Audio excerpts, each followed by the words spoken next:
set myself this idea of doing this for £5 grand. All in. All in for the car. That would be ideal. If I have to spend a bit more over and above that on tuning, we'll see where we are.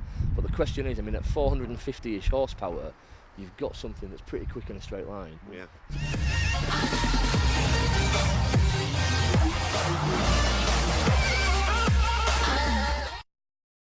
Welcome to another episode of All Talk, and today is a pretty exciting day because we have a new challenge. What are we going to do? Well, we are going to buy a Budget Luxury Supercar Killer, and that's going to be a V8 or a V10 or a V12 supercar munching budget monster.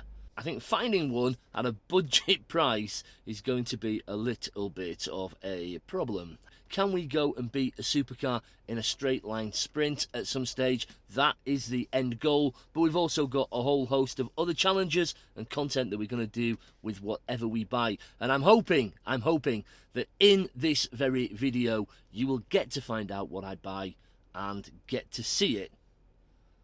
Let's go. Well, I'm just browsing through all the usual suspects like Facebook Marketplace, eBay, Gumtree, Auto Trader, and all of the other social media car groups that I can find, hunting something down. The first things that came to mind when I thought about this challenge were things like a W140 Mercedes S-Class, the old S-Class, but I'm concerned that it just doesn't have the performance. Newer stuff that came to mind were things like the BMW 750 V12, the old E38, and also the newer shape 7 Series with the 760L and the LI, the long wheelbase models. Now, they have got a stonking 6-litre V12 engine with about 439 horsepower, I think, from memory. So they've been on my mind. There's things like the Jaguar XJRs, and there's the older XJR, the 308s, with a 4-litre V8, the early V8s. Then there's obviously the newer shape XJRs as well. They're good for 380 to 400 horsepower. We've got the Jaguar S-Type R. There's a whole host of stuff that kind of comes to mind. There's things like the Audi A8, the W12 A8, which is a fantastic engine.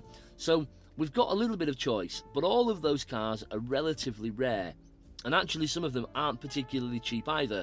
So trying to find one on budget is not as easy as I'd imagined. And I've been scrolling through on eBay, just putting in things like V12 and searching for V12, searching for V10s, and trying to find something that's interesting. This car is up at £4,795, £4,750. Fingers crossed, he answers.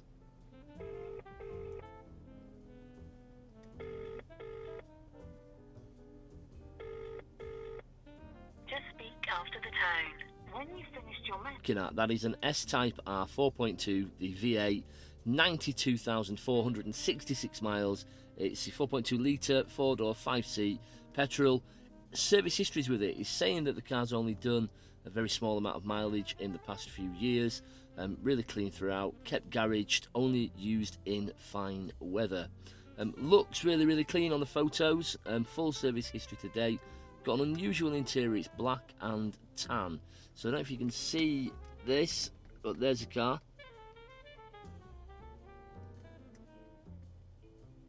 And that's a sweet looking thing, I've got to be honest. There's a lot of people that really didn't like the S-Type R and the styling of the S-Type, to be honest. It was a little bit of a forgotten car.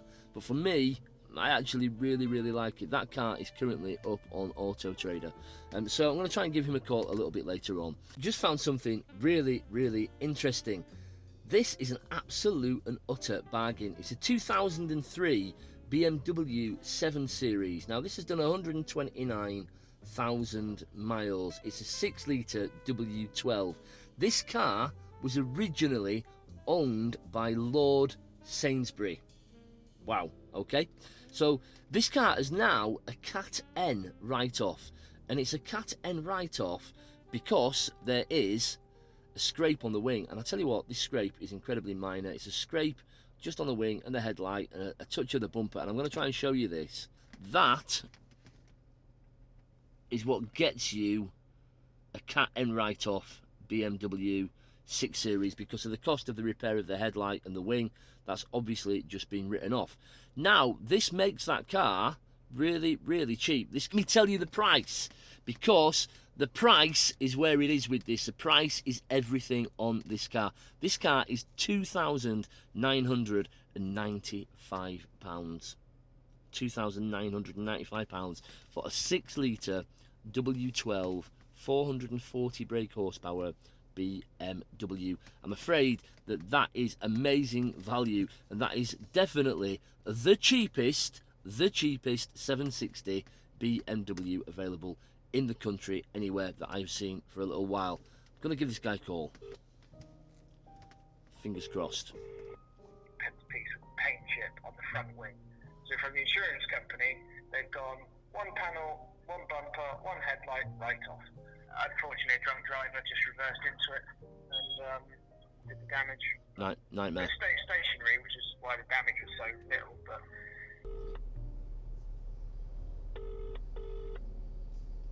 person you're calling can't take your call at the moment.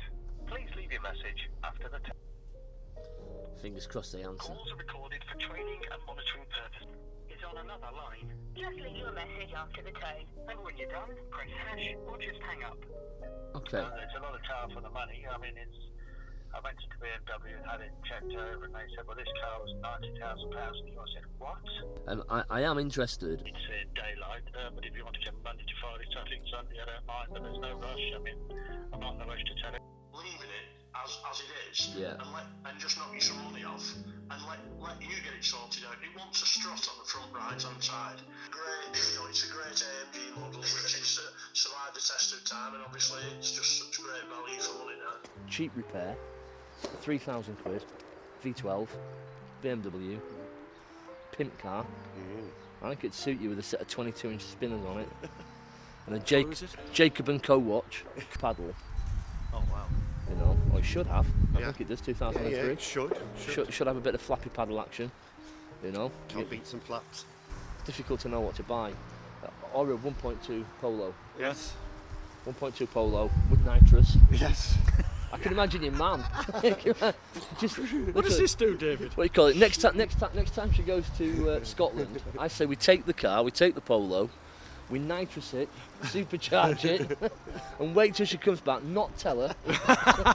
Just give her the keys and let her trundle off down to Aldi. At Just- 90 million miles an hour. Just see what she does. You see, like it'd be like Back to the Future. It's just blaze of Yeah. flame running down the street. Streaming flame. Yeah. Megan. Is that like somebody that can't spell Megan? Yes. Probably, yeah. Interesting. Or is it somebody who aspires to be vegan and wants a name that rhymes? Megan the Vegan.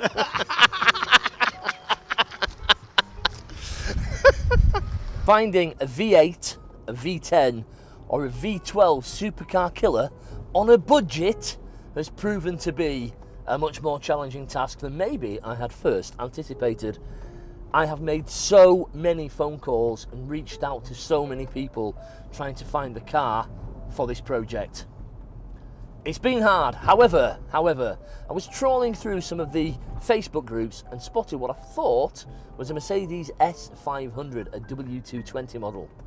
I reached out to the guys who actually weren't really selling the car and asked them some questions about it, and found out that they'd inherited the car from a family member, and it wasn't an S500.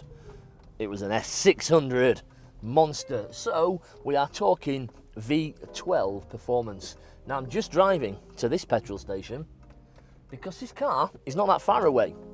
So you're going to come with me. We're going to go and take a look at it, and hopefully, this is going to be worth buying. However, it does have a couple of issues. But not as many issues as I have with the cost of petrol in the UK. Let's go put some in this. Well, I'm just in Newcastle now, and I'm coming to take a look at this S600 Mercedes. So let's fingers crossed that this car is as nice as it looks on the internet, which isn't always the case. It's very difficult to see from the photos. I know there's a little bit of rust, and I know there's some jobs that need attending to. Ultimately, the car is 15 years old, and that's going to be the case. I don't know anything about the service history on this thing. I don't know whether or not it's had the coil packs done at any stage. We're just going to have a little dig through the paperwork and see what we can discover. Hopefully, this is a nice car. Let's go.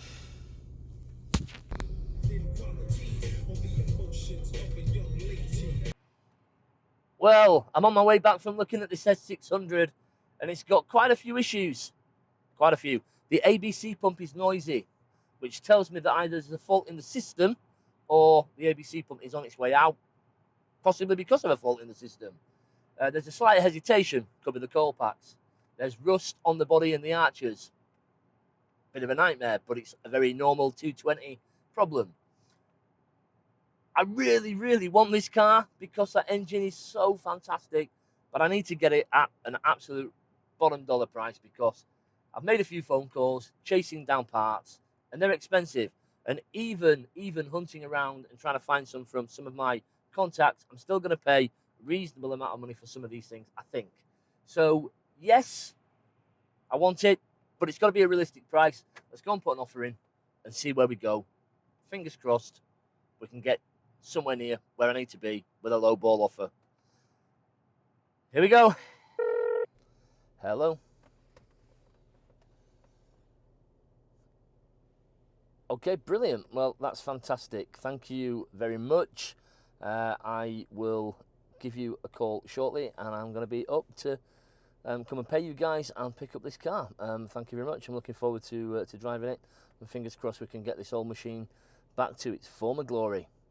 All right, Craig, thank you. I will speak to you. I'll speak to you shortly and see you soon. Take care. Bye.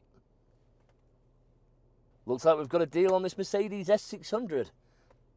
I better go and pick it up and pay. So we're just on the way through to Gateshead now, where I'm going to go and pick up this Mercedes S600. This is the cheapest S600 bi-turbo that's available anywhere in the UK right now, and it's running. So it's got a full 12 months MOT on this. This is a crazy thing to do because these things can be an absolute money pit. So fingers crossed that this is actually a good car. Gonna find out. See you pretty shortly. So we're in the mighty S600, and actually it's driving pretty well. There's a few little niggles. There's a little bit of hesitation. Can't tell whether or not it's a misfire, but if it is, obviously I don't know when this was last serviced, and indeed it could be the dreaded coil packs, which we know can be problematic. Now, these are meant to have been changed in the last 3 or 4 years, but there's no proof from the seller. Oh, we've got massage seats. I'm just going to press this button down here. Oh, baby. Let's get that going. And then that lumbar support is going to get pumped up a little bit, like one of those inflatable sex toys. Yeah, don't know why I know about those. Oh, God, that feels good. Oh, yes. The spec sheet for the S600 reads like War and Peace. 12 cylinders, 5.5 litres, 36 valves, 2 turbochargers, 500 PS, 800 Newton meters of torque at just 1800 RPM. And in sport mode, this thing will average 8.4 miles to the gallon. Depending on whose test you go by, this thing will top out at 155 miles an hour limited. With that taken off, is good for 187 miles per hour. 0 to 60 comes up in 4.3 seconds. 0 to 100 in 9.3. Quarter of a mile, 12.5 seconds, clocked at 115 miles per hour. No matter how you look at this thing is a monster. Put your foot down in the wet with the ESP off, and this thing will slide around like a cat that's been kicked in the ass wearing KY jellied slippers on a lino floor. Literally, it's so hard to get any traction whatsoever, but when you do get traction, it surges towards the horizon like the Millennium Falcon on steroids. It's phenomenal. The straight line performance is quite frankly ridiculous, and you just don't expect it from a car of this size and of this era and of its class, but it does. Even now, 15, 16 years later, in a straight line, if you want to outrun this car, you're going to need something pretty special, and that's with this car, stock. Optional extras included things like a fridge, air-conditioned and heated seats, electric rear seats, seats in the rear that you were able to control the front seat with. Impressive, so that if you were being chauffeur driven, you could relax in comfort and move the passenger seat forward to give you a little bit more legroom. On top of that, it had DVD player, TVs, electric blinds, electric headrests, literally the list goes on. It's just one thing after another. And joking aside, now you are getting an incredible amount of bang for buck, providing that a lot of that technology still works. This particular car also features the keyless entry and also the stop-start push button, which, interestingly enough, is on top of the gear knob in this one. Very James Bond. There's something about your face, can't stop looking your way. What do you do to me? You make it hard to breathe. I'm tired of the people that talk about nothing. Just off to my right-hand side is a very large wind turbine, and renewable energy is not something that this particular car is going to do well at. It's not going to win any fans with the Green Crew in terms of its emissions or in terms of its fuel economy. But that said, it still looks absolutely fantastic and it drives like an absolute weapon. You don't drive this car as much as pilot it. It's probably similar to piloting a Lear jet. When you put your foot down, this thing wants to take off. And by God, it's a hell of a lot of fun. Design for the Mercedes W220 started in 1992, and the design was completed by 1995. The W220 went into production in 1998, and the W2115 Coupe came the following year. It takes quite a while to design something this complicated, as you can see. And the W220 was, at the time, Mercedes' flagship saloon car. Pre-facelift, the car came with a 5.8 litre naturally aspirated engine, which you would have thought was sufficient for most people. But in 2003, Mercedes decided power wasn't sufficient, and they replaced the 5.8 litre with a 5.5 litre V12 bi-turbo, giving just under 500 brake horsepower in a luxury saloon car. It was an absolutely fantastic engine and still is. Sitting in the back of this thing is like being in a presidential limo. Right now, I don't have that much leg room. But if I was a captain of industry, I'd be slightly annoyed. I'd have to get the chauffeur to pull the car over, get out, and actually come and move the seat. But not in this S600 limo, because with a press of a button, I can control the seat from the rear. Yes, I can push the front seat forward. That is insane. I am 6'3", and I've not got this seat pushed all the way forward at all. However, if you look at how much leg room I've got, it's got some beautiful beauty lights here for me to do my makeup. Now, as a metrosexual man with a beautiful beard, it's important that my skincare regime is actually completely on point. This week, I've already used a little bit of wet and dry just to polish up these cheeks. Well, I think the improvement looks fantastic. Thank you, S-Class. Let's sit back and relax. Oh, yes. Brutalise that subscribe button and hit the bell icon to make sure you don't miss the next episode of this fantastic V12 Mercedes S600. Coming soon. That's it for now. Subscribe, share, comment and like. See you next episode.